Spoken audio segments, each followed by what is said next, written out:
Bismillahirrahmanirrahim. Elhamdülillah ve salatu ve selamu ala Resulillah. Amma ba'du. Esselamu aleyküm ve rahmetullahi ve berekatuhu. O namazını koygan adam tez төлemi tarır.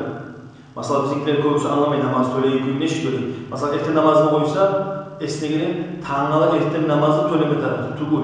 Namaz kaldı mı?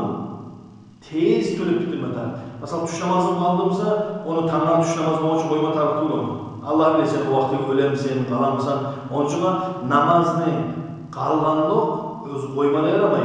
Ama şöyle bir yuhla, unutup ya da bir bolmay şöyle kalsa, şu namazını niçağı tez bolamsa, şonçağı tez tölep taydırmatar namazda. Bu birincisi. İkincisi oraza. Orazanda arkadaşlar şu mesele tölep, lüboy zaman, onun zamanı yok, niçağı tez bolamsa, şu an tölep eter. Ama özürsüz,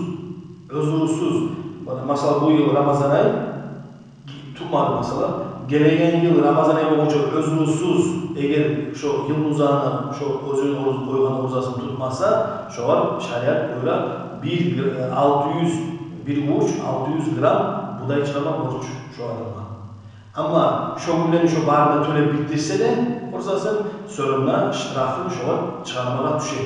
Eğer bir Ramazan ayında başka Ramazan ayında eğer girdi Musa şu orzası. Ama yıl bitkençe töle koysa şu tölem bit kalır. Bir daha mesela avrup kaldı.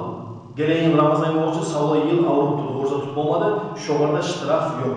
Ama özürsüz tölemesi şu savla yıl koysa şu töleme tutarı ve 600 gram buğdayla çıkarmasa yaramayış.